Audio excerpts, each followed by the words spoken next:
Hello guys, this is Taib Ahmed Ramzan again from Dinajpur. আমরা আছি এই মুহূর্তে দিনাজপুরের নবাবগঞ্জ থানার স্বপ্নপুরী পার্কে, যেটা দিনাজপুরের বিখ্যাত একটি পার্ক, যেখানে অনেক দূর দূরান্ত থেকে মানুষ ছুটে আসে এখানে পরিদর্শন করার জন্যে। তো আমিও আসছি আজকে এখানে, যদিও আজকের আবহাওয়া খুব ভালো নয়, বৃষ্টির প্রভাব এবং কিছুক্ষণ আগে হালকা বৃষ্টি হয়ে গেল।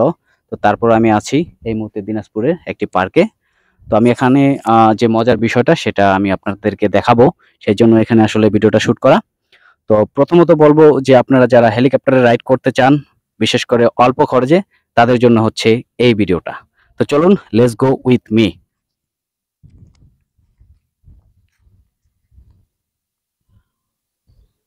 প্রথমেই দেখাই, এখানে লেখা আছে, এটা হচ্ছে সাইনবোর্ড দেওয়া আছে, হেলিকপ্টার জনপ্রতি 10 টাকায়। অর্থাৎ 10 টাকা হলেই আপনারা হেলিকপ্টারে চড়তে পারবেন। ঠিক আছে? তো আসুন আপনাদেরকে হেলিকপ্টারটা দেখাই। এই যে দেখুন, এই গ্রিলটার ভিতরে হচ্ছে হেলিকপ্টারটি রাখা আছে। দেখুন, এখানে পার্ক করা আছে। ঠিক আছে? এ হচ্ছে হেলিকপ্টারটি। এটি একটি অত্যাধুনিক, না আধুনিক, আধুনিক একটি হেলিকপ্টার। আমি একটু ঝুম করে দেখাচ্ছি, একটু ঝুম করে দেখাচ্ছি, আপনারা দেখুন। এই যে দেখুন, এ হচ্ছে হেলিকপ্টারটি। আর এই হেলিকপ্টারের দুই পাশেই কিন্তু এই স্বপ্নপুরীর জলরাশি রয়েছে। হ্যাঁ, সেই জলরাশিতে আসলে মানুষ রাইড করে। আসুন সেই জলরাশিটি দেখে আসি।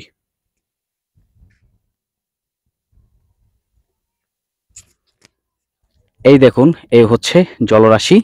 আর একটু ঝুম করে দেখাই, দূর দিগন্তে দেখা যাচ্ছে স্পিড বোট। ওই যে দেখুন, ওখানে লেখা আছে জলযান। অর্থাৎ এই স্পিড বোটে আপনি চাইলে রাইড করতে পারবেন। জনপ্রতি সম্ভবত 50 টাকা, ইফ আই ডোন্ট ডু রং।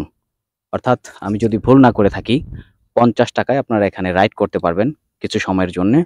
এখানে হরেক রকম পাতাবাহার ফুল গাছ রয়েছে এবং অনেক ধরনের বিষয় আছে যা আসলে মুখে বলা সম্ভব নয়। আপনারা চাইলে এখানে পরিদর্শন করতে পারেন, ঘুরে যেতে পারেন এই ঠিকানায়। আসলে এটা এক নামেই নবাবগঞ্জবাসীর জন্যে, অর্থাৎ দিনাজপুরবাসীর জন্যে কিন্তু এক নামেই বিখ্যাত। আপনারা যেখান থেকে আসেন, দিনাজপুরে এসে যদি বলেন যে আপনারা স্বপ্নপুরী যাবেন, তাহলে যে কেউ আপনাকে নিয়ে আসবে। ঠিক আছে? দ্বিতীয়বার পরিচয় দিতে হবে না। আর এটি এটি এখানকার স্থানীয় যে এমপি মহোদয় আছে, শিবলী সাদিক, তার অধীনে এই পার্কটি। তিনি এই পার্কের কর্ণধার। আর তিনি বাসভবনও কিন্তু ঠিক এই বাদিকটায়। ঠিক আছে?